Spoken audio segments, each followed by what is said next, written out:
Yo, what up, Facebookers and YouTubers? What up, Frat? Goddamn it, go mob.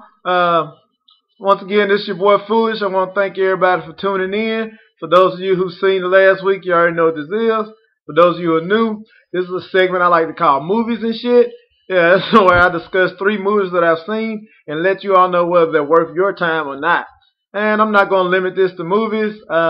I'm going to every now and then maybe discuss a little topic that's on my mind or something I think you may be interested in. Thus the shit part, movies and shit. So the 3 movies I'm going to discuss today, 2 of which are on DVD right now and 1 that's in the movies. First off, we have Hot Tub Time Machine, Kick-Ass, and Prince of Persia. So here we go. Y'all let me know what you think. These are just my opinions. Hot Tub Time Machine, starring John Cusack and a few other notable actors from different comedies. The movie was pretty good. It wasn't hilarious. If you're going into it thinking that you're going to laugh like you did in Hangover or something, it's not going to happen. It has its moments, a lot of silly shit, but overall, I may have been a little disappointed. The movies are based on 3 friends that used to get into a lot of things and fun when they were teenagers. They've grown up, and one of the guys is in a depressive state and tries to kill himself, so it brings them all back together. They're at the hospital, and the doctor tells them that they think they should, keep an eye on him. So they decide to take him to the place where they used to have a lot of fun, up in the mountains, at some valley, skiing trip. So when they get there, things aren't what they used to be. The place is run down. The cabin is fucked up. The bellhop's missing a damn arm. I mean, it's just all kind of weird shit. But they try to make the best of it.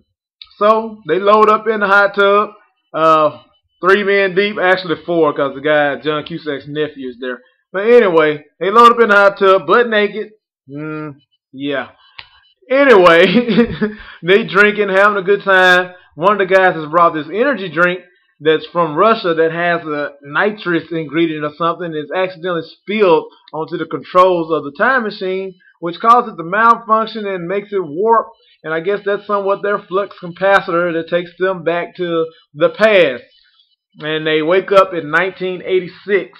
And when they finally realize they're in the 80s and this is the day that they were actually here before, and figure they have to try to do the exact same things they did back then and the sequences so they will not mess up the future and the present. So needless to say, they go through a series of events and things get fucked up and they don't actually do what they did back then, and it does affect the present.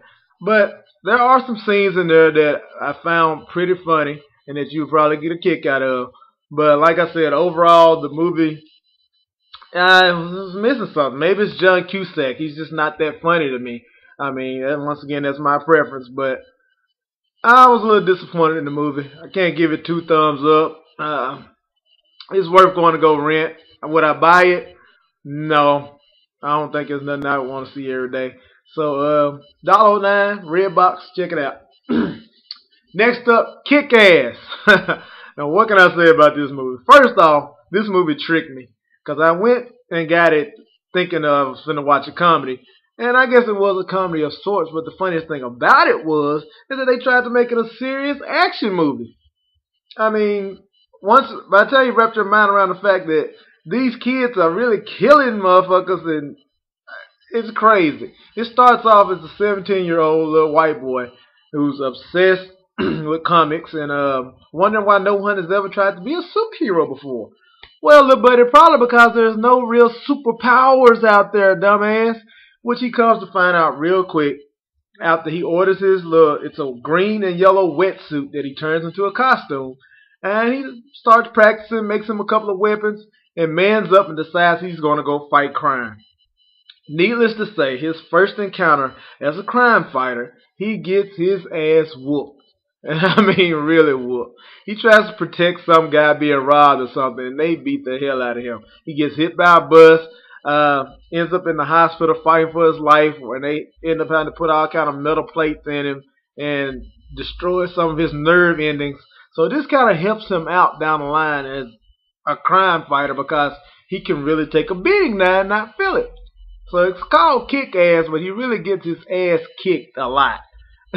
Until, of course, he comes in contact with two other heroes, one of which is Nicolas Cage's daughter on the movie, which is actually another scene that was just really took me by surprise. He's out in the middle of nowhere with his 11-year-old daughter with a bulletproof vest on her, taking shots at her. I mean, it's really crazy. But this little girl is tough as nails. I mean, he's trained her, and she kicks some ass. That was one of the funniest parts, was watching this little girl kick ass like she did. But like I said, once you take it for what it's worth, and it's actually trying to be an action film, it actually has a nice plot, and I actually enjoyed it. So I gotta give it 2 thumbs up. Definitely go rent it. I think you'll enjoy it. I mean, once again, that's my opinion. But Kick-Ass was definitely interesting. Check it out. Last but not least, Prince of Persia, starring Jake Gyllenhaal, whose most notable role is Brokeback Mountain. Yeah. Hopefully, this will take him from under that spotlight of the Brokeback Mountain. It's a real good action movie. A manly role. I mean, like, Lord bless his soul, Heath Ledger took him forever to fight those demons away. Played the Joker. We forgot about the gay shit. So, Jake, hopefully this is your chance. But my thing is how did their agents convince them to take this role? Because I hope they had to be convinced. I mean, what they say, this would be a great movie to show your range as an actor and make you limitless. Man, fuck that. Me pretending to take it up the ass by another man is a range I could do without. But anyway, that's neither here nor there. But Prince of Persia was a good movie. Like I said, plenty of action. He did a good job. It starts off, he's an orphan who's noticed by the king in town. He's a real courageous kid. Tries to fight off some soldiers from beating another slave. So the king takes him in, adopts him, which makes him one of his sons, thus a Prince of Persia. It's really like a rise of power movie. Jake's character is framed for killing the king. I'm not going to give it away, but in the movie he's trying to prove to everyone that he didn't do it. He comes across this dagger. It has a little love story twist in there with him and his queen. He comes across this dagger that controls the sands of time. He can reverse time and change things. So like I said, a lot of little twists and everything. Definitely worth going to see. In the movies right now, I'm going to give it 2 thumbs up. I actually didn't think about him being a gay-ass character at all in this movie. So hopefully you'll enjoy it. That's just my opinion. Check it out. Once again, like I said, this segment is movies and shit. I'm going to throw in a little bit of shit in there. PSA for you fellas out there. I'm pretty sure everybody may have, I know I've done it. You ever been with a girl and you try to sneak you a little video peek, maybe she's going down on you and everything. But take this into consideration. Reverse it. Let's say, for instance, you going down on her and you look up and there's a camera in your damn face. Wouldn't you feel a little uncomfortable? You know what I'm saying? So take that into consideration. Let's say she's on top riding and she reaches on the pillow and yeah. I mean, this shit don't happen, but it could. So like I said, next time you try to sneak your little peek, imagine if the shoe was on the other foot. Anyway, this foolish movies and shit. Holla.